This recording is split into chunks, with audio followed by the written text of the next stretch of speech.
All right, guys, welcome to my student presentation. So student presentation number 5. My name is Jacob Goodrich. All right, so the expansion and interconnection of the globe. Let's start with a couple ways. There's a number of ways that facilitated the expansion and interconnection of the globe, but we're going to focus on just a couple of them. So first are feedback loops, and then we'll cover collective learning.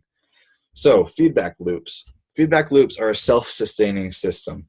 You see on the right in this picture that they sustain themselves. A feeds into B, B feeds into C, C feeds into A, which feeds back into B.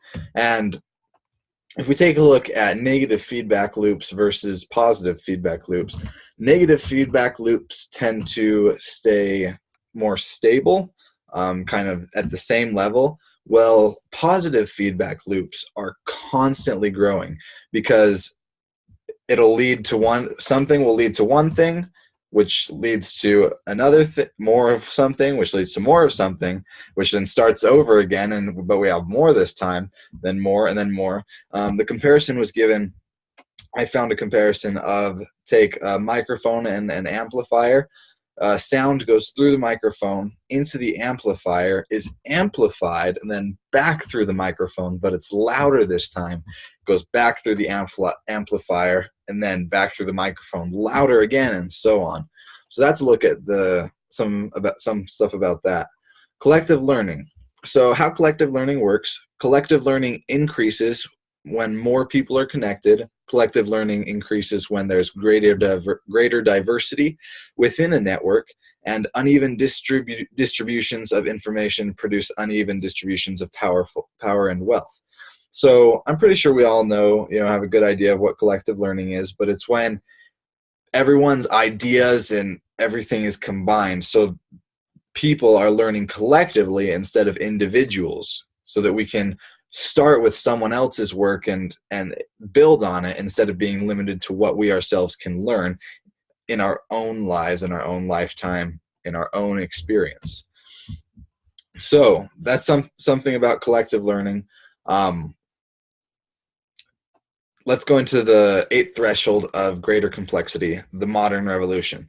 So first we have our ingredients. So ingredients for this are increasingly large exchange networks, which include vast accumulated information. So part of this ties into collective learning. And it also ties into positive feedback loops. So as collective learning is getting going, people are learning more and it builds more, and along with the positive feedback loop, that feeds in through the system and it comes back and it just builds because everyone's learning and everyone's building on each other, and so it's growing exponentially. And then also we discovered new energy resources and new ways to harvest those energy resources, and that's another thing that another one of the ingredients that facilitated the modern revolution.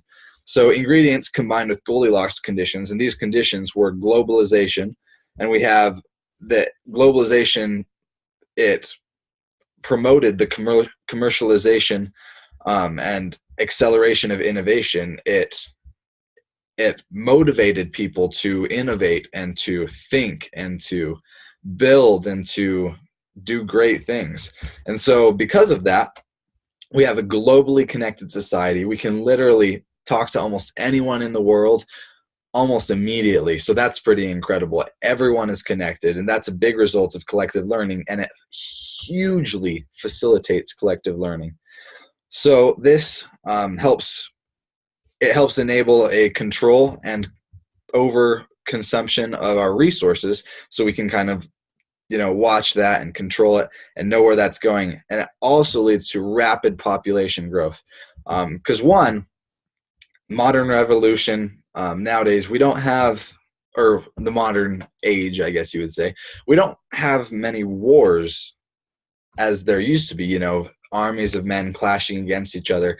Actual physical conflicts normally happen on small scales. So there aren't really many things other than normal death from sickness and age and such that are killing the human population. Therefore, it's growing a lot. So there's some about the interconnection and globalization of the globe and such, and then also about the 8th threshold of greater complexity, which is the modern revolution.